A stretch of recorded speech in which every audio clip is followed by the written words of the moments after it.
यहीं से पार्टी के भीतर नेतृत्व को लेकर मतभेद उभरने लगे। हिमंता समर्थक विधायकों की संख्या बढ़ने लगी और नेतृत्व परिवर्तन की मांग तेज हुई। हालांकि कांग्रेस आलाकमान ने बदलाव का फैसला नहीं लिया। बढ़ते मतभेदों के बीच 21 जुलाई 2014 को हिमंता बिस्वा शर्मा ने मंत्री पद और सभी सरकारी जिम्मेदारियों से इस्तीफा दे दिया। यह इस्तीफा सिर्फ एक राजनीतिक कदम नहीं था, बल्कि पूर्वोत्तर की राजनीति में बड़े बदलाव का संकेत माना गया। इसके बाद की घटनाओं ने असम ही नहीं, पूरे क्षेत्र की सियासत की दिशा बदल दी।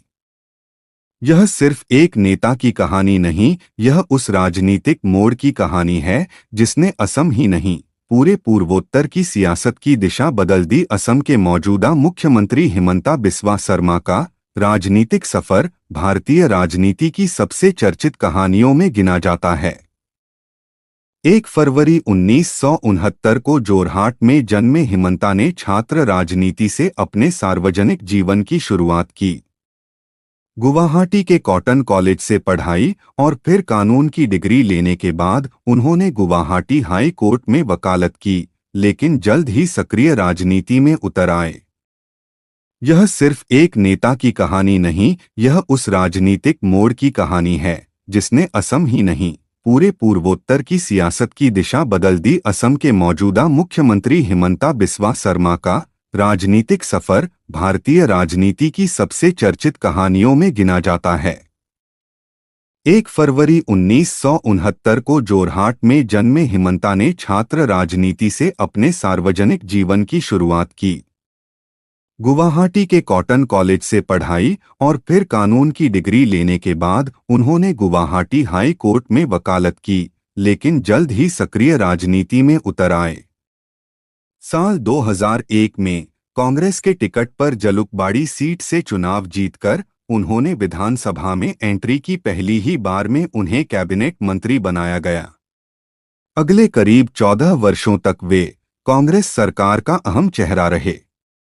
कृषि, स्वास्थ्य, शिक्षा और वित्त जैसे महत्वपूर्ण विभागों की जिम्मेदारी संभाली।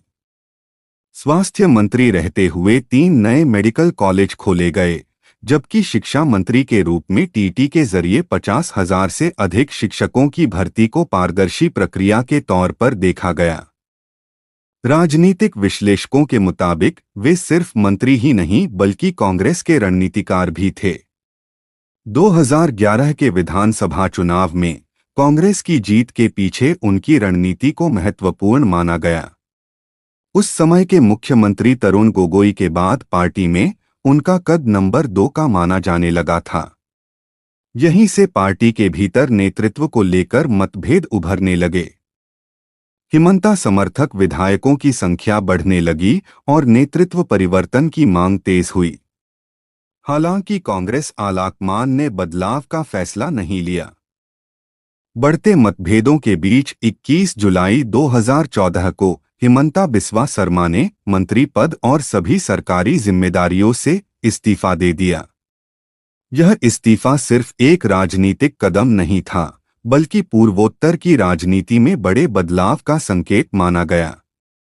इसके बाद की घटनाओं ने असम ही नहीं, पूरे क्षेत्र की सियासत की दिशा बदल दी।